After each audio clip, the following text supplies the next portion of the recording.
everybody, welcome back to a BBG series where we're getting under the skin of what's going on at the BBG. Here with me today is Andrew Mortimer, the Deputy Chairman of the BBG and the Country Manager of Barclays. And Andrew, you've been with the BBG now for a while, and the strategic changes that have taken place over the last couple of years, but specifically in the last 4 months, with the current world economic climate, what is it that the BBG is doing strategically, and how has that changed or been impacted in the last 4 months? Good morning, Paris. So thanks for the chance to meet up with yourself and reach out to our BBG members. Look, I think it's a very good question, and I think we've been very fortunate that the work that we've done over the last 2 years actually positioned us to be in a very strong position going into, as you say, this global crisis. And for me, it's not just an economic crisis. It's much broader than that. I think it's a social crisis. It's a political, potentially political crisis as well. And I think the work that BBG has done over the last 2 years, I just think has ensured that as we've gone into this and it started to unfold, we've been able to play to our strengths and be the value add that we've wanted to be all along. And I think 2-3 years ago, we were somewhat short, or falling very short of where we needed to be, in terms of what our value proposition was to our stakeholders. And by stakeholders, I mean primarily it's our members, being the sort of BBG membership, but also more broadly the other stakeholders. For us as a BBG are our sponsors, our partners, but also the government agencies. So the UAE authorities, the various government agencies that reside here in the UAE, but also the UK government agencies as well. So the UK Embassy and the Department of International Trade. And I think what we've worked very hard to do over the last 2 years is ensure that from a value proposition perspective, those core stakeholders have been actively engaged at all that we've sought to do. And then, then bringing us to sort of fast forward to now, it's put us in a position where those authorities and agencies have reached out to say, what do you think? What help can we give? Where are there opportunities? Where are there the risks? Where are there the threats? Where are there the challenges? We've got engagement now with our membership across the full spectrum, so whether it be the multinational corporates, the likes of a Barclays or a HSBC or a Serco or wherever else, down to the small SMEs operating out of some of the free zones dotted around. We're able to engage with that broad spectrum and say, look, these are the questions we're getting from the authorities. What are some of the responses we need to give? Where is help required? And at the multinational corporate end of that spectrum, they have the ability to leverage global headquarters located in XYZ, and they've got multiple bank relationships. But at the SME end, if you're a 1, 2, 3 person type outfit, suddenly, you see the market has fallen off a cliff. From a financing, funding, access to capital perspective, that's drying up. You're looking to something like the BBG to be your voice in what's a very large stadium, and we need to make sure if we shout, that people hear us shouting, which is what we've been in a position to do. Absolutely. I guess never has there been a stronger point in our lifetime where the connection between business to business and business to government, yes, and that two-way relationship, not just the message coming from the government to businesses, but from businesses to the government, yes, has never been stronger. Yeah.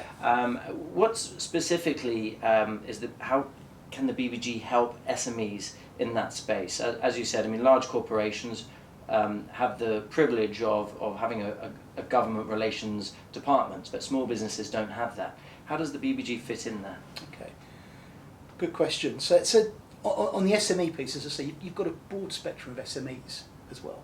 So you've got some that have probably done very well during this period. So if you look at areas such as technology or social media or cyber security or whatever else, those types of SMEs are gonna perform favourably given what's been going on. And then you've got others where if you're a sports club type operation or you're in marketing or hospitality, where literally your business has dried up overnight as a result of some of the regulations and restrictions that have been imposed.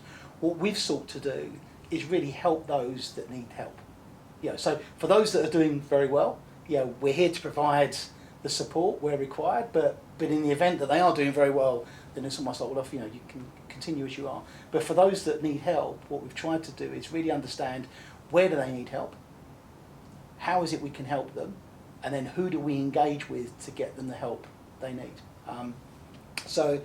At the outset, in early April, we issued a questionnaire, a survey to all of our members, which was a short survey, nothing extensive, but really around what can we do to help. How are you? What experiences are you having during this period? What are the challenges that you face? What can we do from a BBG perspective? And we got a great response rate, and that was in collaboration with the British Business Group in Abu Dhabi as well, because we thought actually we'll have a much larger voice if we speak as BBG UAE rather than just BBG Dubai and the Northern Emirates. And so we collaborated with our colleagues in Abu Dhabi. We issued the survey. We got a great response rate, and we got some real quality data. I don't think it's like anything in Paris. Once you've got quality data, people then start to listen to you. Absolutely. So you reach out to the Ministry of Finance, you reach out to the Department of Economic Development, you reach out to the Chambers of Commerce, and you've actually got hard data you can share with them to say, this is what this sector is feeling. And unless you do something, the pain here is only going to increase, and this is not a sector you can choose to ignore.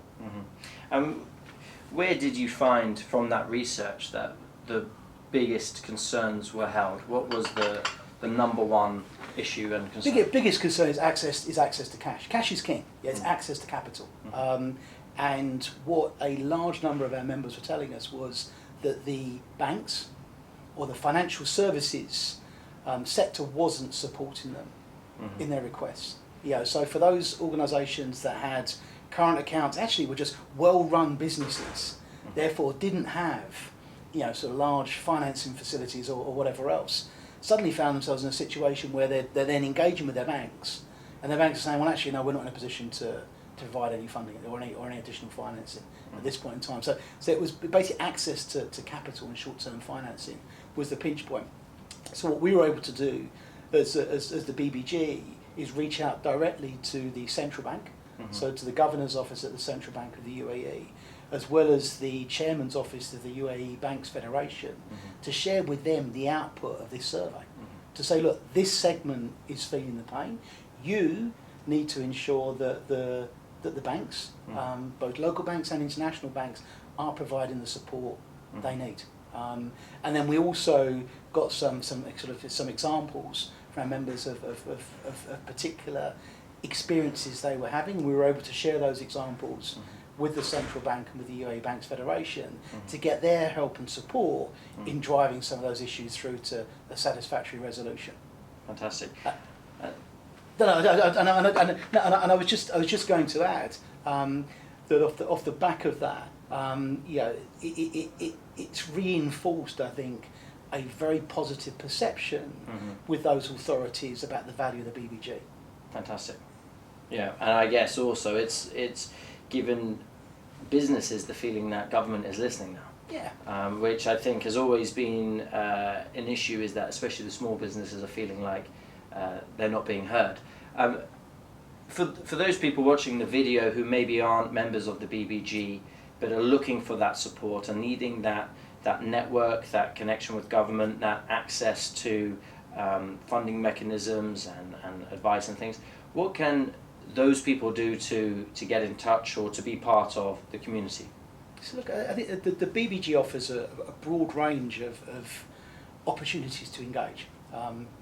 So we have, for example, we have the reach out. We will reach out to members to get feedback on certain questions that are asked of us by the authorities, right the way through to networking type events where we encourage members to come along and get to meet other members. Always from a sort of a meet and greet date type arrangement where we create an environment where we bring together different members across different segments, and sometimes also from the same segments. To really exchange, what's going on in their organisation, what challenges they're facing, what opportunities they're seeing, and really see if there's any opportunity to work together. So I think it's either yesterday or today, we're hosting 2 roundtables. One is an education roundtable, where we're bringing together a whole set of academics across the UK universities and UK education system here to sit and talk through some of the challenges of the education sector and what do they see on the horizon. And we've got a similar round table taking place in the construction space as well. Again, given what's going on in the construction place, again, what opportunities are there, what challenges, what experiences can people share with each other? To almost create this sense of, almost like, it's a UK community working together to help each other. And to play, to our Britishness, to be honest. Like that sense of, okay, we're all here, and actually let's all muck in and help each other out. And I think, last year, what I will draw your attention to, on the bank side, last week we hosted a banks webinar with, it's the first time we've done it actually, it was Barclays, HSBC and Standard Chartered. 3 FTSE 100 UK banks working together basically to share information with our members around what do we see from a global macro perspective, the market conditions looking like, what's being offered here from an SME business banking perspective here in the region, and what opportunities do we see in areas like sustainable finance, green finance, etc. And that's the first time the 3 banks have been sat on the same webinar, basically offering their advice and sharing their sort of intellectual property with the membership in a collective form. And I think that's a real positive as well. And I think that comes back to that, there's a real sense of British community at the moment, and actually just working together and helping each other as much as we can. Absolutely. I certainly found for myself, after being here in the Middle East for 10 years, I almost found myself secluded in the sense that I hadn't made enough effort within my own community, but then realised how important it is. Not especially also if you have any plans to go back to the UK, you need to still be connected with your nation. So Andrew, the BBG is not just for the members here in the UAE, but it's also a useful tool for companies and individuals in the UK who may be thinking about doing business here in the UAE. And how does the BBG specifically help them, and what can they do? It's a very, very, very good point. Very good point. I mean, what the BBG, what we've worked on in the BBG over the last 2 to 3 years is really creating the right ecosystem here to encourage the support of British businesses, both British businesses based here and British businesses looking to conduct business here. And so what does that mean by that? So what it is we've sought to do is work hard to ensure from a member-to-member perspective, the members here know each other, can work together and have an understanding and appreciation of what's going on. We've invested significantly in our social media activity. So we on LinkedIn, I think we've got just over about 8,000 followers now, 9,000 followers. That's not exclusive to members. Anybody can follow us on LinkedIn to get access to what it is we're doing, some of the content we're showing, so on and so forth. So this is sort of the ecosystem part. So there's the member-to-member part, there's the social media part where we're sort of effectively putting out there what it is we're doing and who we're working with and who we're working for. There's a great relationship with the UK Embassy. There's a great relationship with the Department of International Trade based in the UK Embassy as well. And that then helps support where there are UK businesses looking to either do business in the UAE in some shape or form, or to set up operation in the UAE in some shape or form. They can leverage the BBG in order to support that. And so for us, that ecosystem means that where those businesses are looking to do, to conduct activity here in the UAE, we can introduce them to our members, other members. So you do that member to member, over the the 3,000 miles distance part, bring them together. We can provide them with some of the information and content and expertise that we have here locally, and over time they may then choose to sign up and become members here when they establish themselves here, which is great. Fantastic. I mean, really, it's an incredible source for businesses in terms of information and connections. And for any of the people watching who would like to be part of it, please do follow the BBG on social media, the British Business Group, Dubai and Northern Emirates, and you can have access to the news updates as well as any information.